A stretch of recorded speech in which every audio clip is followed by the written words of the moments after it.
Yeah, I'm back in the secret camp. I was going to talk about coats, in particular the Buffalo Super 6 or Special 6 smock, which has been around for years, and an alternative, a cheaper alternative if you perhaps haven't got the dosh to spend on a new Buffalo.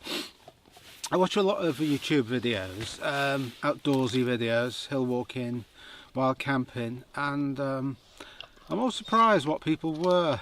I'm surprised at the number of people who wear duvet jackets, which, I mean, duvet jackets are great, don't get me wrong, but I don't think they're a really good item of clothing to wear for activities, for hill walking, for serious hill walking. Okay, for walking up the hills, the Malverns or the Clwydians with your dog, and they're great as a belay if you're belaying in cold weather, or if you're wild camping to stick on at the end of the day. They have their purpose, duvet jackets, and I say I've got an old Alp kit I've had for about 15 years, which is great. Half the stuffing's been ripped out of it, but it's still going. I've got a Jack Wolfskin, I've got gilet, down gilet duvets, but I don't particularly wear them for activities, and I'll tell you why. They're not, you get too warm in them for a start. They're not breathable generally. They're not waterproof. The down flattens if it gets wet. If it starts raining, then the down will flatten like a pancake, and you lose a lot of the heat retention properties. So I don't think duvets are a very good garment for wearing in the outdoors.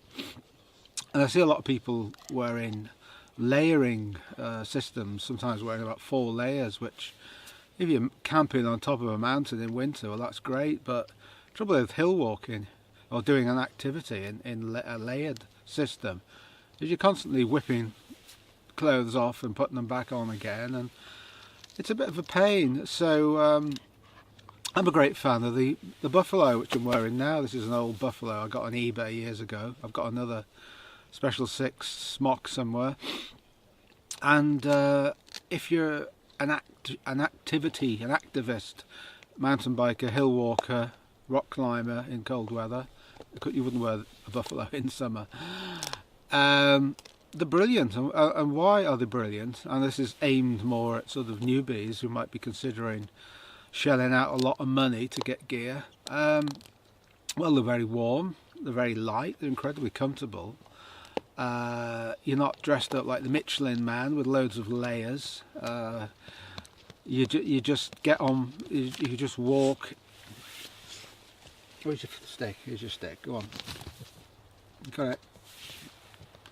I got the dog with me. Yeah, they're a perfect activity garment. The system is that they are fibre pile lined. They have a pile lining which acts as a heat retention, almost like a string vest principle, where a string vest, you might think, well, how does that keep you warm with all those holes? Well, the warm air gets trapped between the outer layer and your skin, and it acts like like central heating in a way. You've got warm air central heating. Well, the Buffalo jacket works the same way. The fibre pile traps the warm air between the Pertex outer and your skin, and it keeps you warm. There you go. The one thing about the Buffalo is they're not waterproof, but in a way it doesn't matter, because if you get wet, they almost act like a wetsuit. You still keep fairly warm, obviously not as warm as when you dry, but they dry out very quickly. The sweat and moisture wicks away from your skin, so you don't get all clammy and soggy like you do wearing a layered system or a duvet jacket.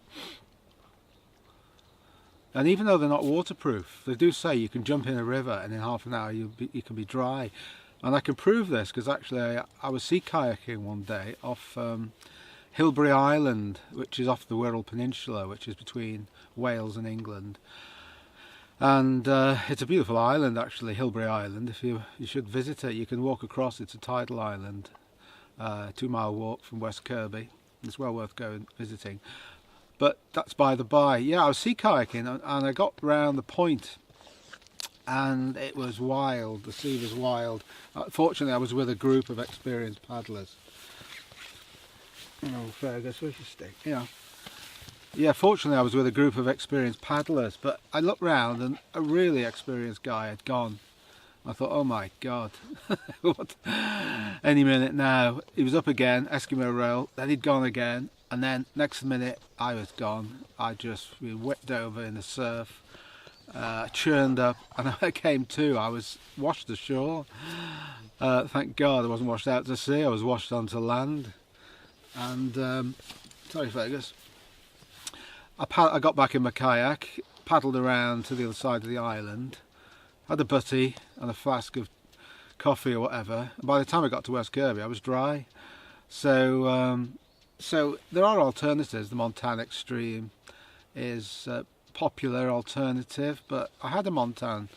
It wasn't the Extreme, it was a Montan Pertex Smock. Exactly the same bit structure with a fibre pile inner, Pertex outer, and it was a large, which is my size, large, but it's bloody small, and I find Montan sizings really small. I've got some Montan trousers. I take a medium to a large in a trouser. I have to get extra large in Montan. It might make good gear, but the sizing's ridiculous. I don't know if anybody else finds that with Montan, but yeah, Montan sizes, it's a thumb down for me. So obviously I've got a bias towards buffalo because the buffaloes fit perfectly. The sizing is what it says on the tin. It fits as it's supposed to. There you go. Nope, there you go. So buffaloes are about 150 quid. It's quite a lot of money, but you can get them second hand. This is about 40 on eBay years ago.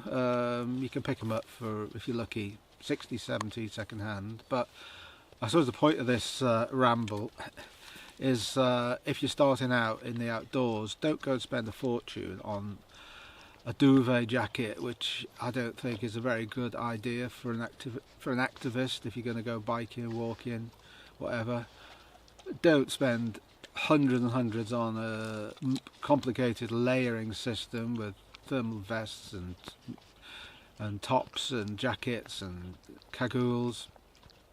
What I will say about the buffalo is an activity garment. If you're going to stop for any length of time, if you're having a butty on top of a mountain or if you're belaying, you will need something to throw over you because you will lose heat. They are an activity garment, as I say, so if you're going hill walking, say, in winter, then take a thin cag just to throw over yourself. Well, any type of cag, doesn't have to be a thin cag, but take a cag to throw over if you stop. But if you just intend to go walking or biking all day, you're not intending to stop until you get back to the car or wherever, then go light, just take your buffalo. But are there alternatives? Yeah, well, that's the point of this video in a way, is to basically say, well, are Buffalo Special 6 Smocks still relevant in 2019? Definitely yes. I think they're a fantastic garment. So yeah, I'd go for one if you're looking to get into the outdoors and want something warm and dry. But what about the alternative? Well, there's a thing called the Scruffs, which is a workwear brand. They make workmen's clothes, or work person's clothes. Yeah, they make something very similar. So it's called the Scruffs Vintage Sherpa smock, which is a very similar construction to the buffalo, and I'm going to model it now.